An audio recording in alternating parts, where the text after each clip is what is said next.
വാവേ അങ്ങനെ നമ്മുടെ വാവക്കുട്ടിക്കൊരു പനിയൊക്കെ പിടിച്ച് കുറച്ച് ദിവസങ്ങളിൽ വീട്ടിൽ മരുന്നൊക്കെ കഴിച്ചിരുന്നു. പനി കുറയുന്നില്ല. ബ്ലഡും യൂറിനൊക്കെ ടെസ്റ്റ് ചെയ്ത് നോക്കി, എല്ലാം നോർമലാണ്. എന്നാലും നമുക്ക് ചെറിയ ചുമയൊക്കെ വന്നു. അപ്പോൾ അതുകൊണ്ട് നമ്മൾ വീണ്ടും ഹോസ്പിറ്റലിലേക്ക് വന്നു. അപ്പോൾ ഇടയ്ക്കിടയ്ക്ക് നെബുലൈസേഷനൊക്കെ ചെയ്യുന്നുണ്ട്. അപ്പോൾ അങ്ങനെ കഫമൊക്കെ ഇങ്ങനെ പോയിക്കൊണ്ടിരിക്കുന്നു. നമ്മുടെ എനർജിയൊക്കെ വീണ്ടെടുത്തുകൊണ്ടിരിക്കുന്നു. ആൾ 2 ദിവസം കൊണ്ടൊന്ന് വാടിപ്പോയായിരുന്നു. ആൾ ആക്ടിവിറ്റിയൊക്കെ കുറഞ്ഞ ഭക്ഷണമൊക്കെ വേണ്ടാണ്ടായിരുന്നു. അപ്പോൾ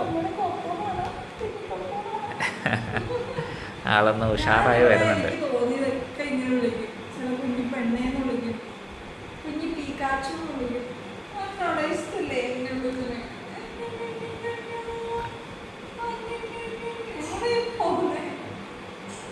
അത് കരയിപ്പിക്കല്ലേ അവളെ.